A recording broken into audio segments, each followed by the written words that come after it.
श्याम सुंदर से पूछा गया, तुम कभी हारे हो? वे बोले, कभी नहीं। जरासंध से डरकर क्यों भागे? काल यवन के सामने भी तो भागे थे। इन सब का समाधान उन्होंने किया। भागना और बात है, हारना और बात है। सिंह जब शिकार को मारता है तो उसे पकड़ने को 10 कदम पीछे भी हट जाता है। जोर से दौड़ने के लिए पीछे हटना ही पड़ता है। यह तो विद्याहरण कौशल है। हारने के मानी है दूसरे के अधीन हो जाना, उसके हाथ की कठपुतली बन जाना।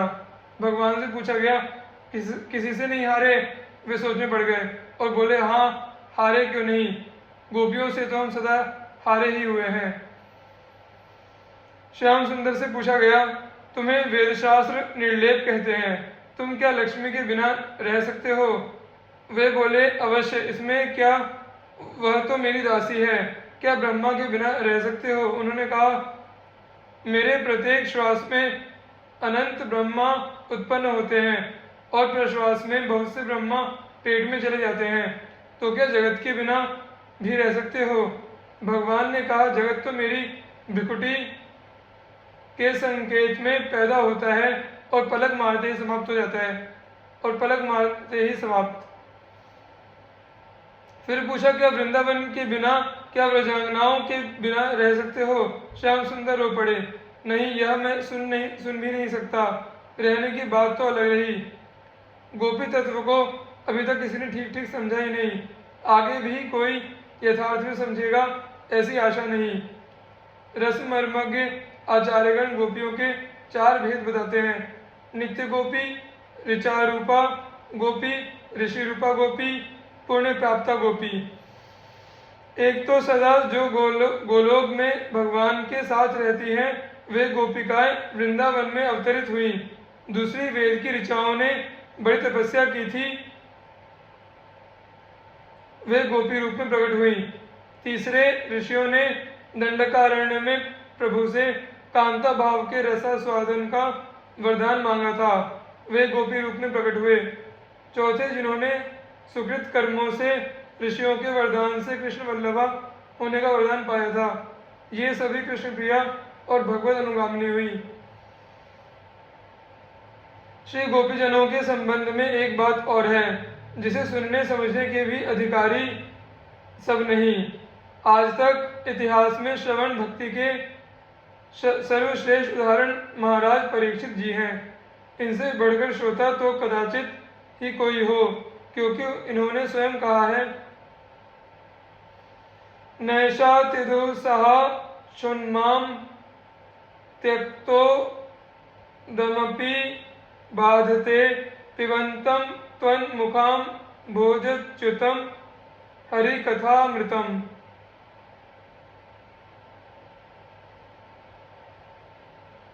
सबसे अधिक दूसरा भूख और प्यास है, सो वह भी मुझे तनिक भी क्लेश नहीं पहुंचा रही है, क्योंकि आपके मुख से जो हरिकथा रूपी अमृत टपक रहा है, उसे पीने से मैं सब कुछ भूल गया हूँ। सुखदेव जी ने यह सोचकर कि बड़ा अच्छा श्रोता है, इसे गोपी प्रेम की असली कथा सुनानी चाहिए, कथा आरंभ की। भगवान अपि तारात्रि शरदोत्फुल्ल मल्लिका, यहाँ से शुरू किया। भगवान की वंशी सुनकर कोई बच्चे को दूध पिला रही थी, वह वैसे ही भागी। कोई दूध दूह रही थी, वहीं से चल दी। कोई अंजन लगा रही थी, एक ही आंख में लगा पाई थी, वैसे ही भागी। कोई केश बांध रही थी, उसी दशा में चल दी। किसी ने कहीं का वस्त्र कहीं पहन लिया। इस तरह सुखदेव जी बड़ी उमंग में वर्णन कर रहे थे। बीच में ही परीक्षित जी बोल उठे, कृष्णम विदु परम कांतम न तो ब्रह्मतया मुने गुण प्रवाहो परम आसाम गुण धियाम कथम। श्रीमद् भागवत 10:29-12।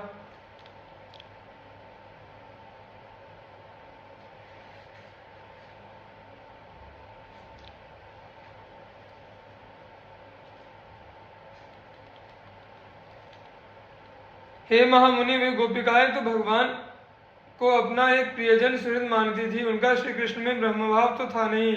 तब उन्हें संसार से मुक्ति कैसे मिल गई?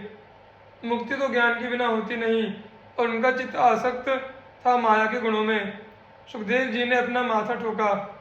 अरे बाप रे बाप, यह अभी गोपियों को समझा ही नहीं। कहता है उन्हें मुक्ति कैसे मिली? ज्ञान तो हुआ ही नहीं। गोपियों की और मुक्ति, उनको और ज्ञान की कमी। प्रश्न सुनकर शुकाचार्य जी बड़े जोर से बिगड़े और बोले, उत्तकम पुरस्तादेतत्ते चैद्यः सिद्धिं यथागतः दुषन्नपि ऋषिकेशं किमुताधोक्ष जयप्रियाः। श्रीमद् भागवत 10:29-13। बाबा, मैं तुझे पहले ही बता चुका हूँ कि अरे दुष्ट बुद्धि शिशुपाल उन अखिलेश्वर प्रभु से द्वेष करके ही मुक्त हो गया। सो भले मानुस, ये तो उन परमेश्वर की प्रिया थी, उन्हें प्यार करती थी, उनसे कैसे भी संबंध हो तो सही।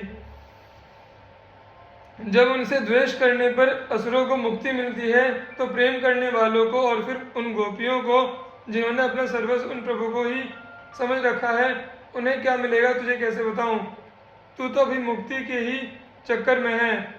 इसके बाद श्री सुखदेव जी ने भगवान की दिव्य रासलीला का वर्णन किया, जिसका रहस्य गोपी भाव की स्फुरना हुए बिना नहीं समझा जा सकता। श्री राधा जी के परम भक्त संत श्री हठी जी ने गोपियों की अपार महिमा को समझकर ही गोपी पद पंकज पराग होने की अभिलाषा निम्न मनोहारी पद में व्यक्त की है। को उमाराज रमाराज जमाराज को रामचंद्र सुख कंद नाम नादे में, को ध्यावै गणपति फनपति सुरपति, को देव ध्याय फल लेत पल आदि में। हठी को आधार निराधार की आधार तो ही, जब तब जोग जग कछुए न साधे में। कटे कोटि बाधे मुनि धरत समाधे ऐसे, राधे पद रावरे सदा ही अब राधे में। गिरी कीजे गोधन मयूर नव कुंजन को, पशु कीजे महाराज नंद के बगर को। नर कौन तौन जौन राधे राधे नाम रटे, तट कीजे बर कुल कालिंदी कगर को। इतने पे जोई कछुल कीजिए कुंवर कान, राखिए न आन फेर हठी के जगर को। गोपी पद पंकज पराग कीजिए महाराज, तृण कीजिए रावरेई गोकुल नगर को। प्रभु प्राप्ति के मार्ग का अनुसरण करने वाले भक्त। प्राचीन बरही सत्यव्रत रहुगन सगर, भगीरथ वाल्मीकि मिथिलेश गए, जे गोविंद पथ। रुकमांगद हरिचंद भरत दधीची उदारा, सुरत सुधन्वा शिविर सुमति अति बलि की दारा। नील मोर ध्वज ताम्र ध्वज अलरग कीरति राची हो, अंघ्री अंबुज पांसु को जन्म जन्म हो जाची हो।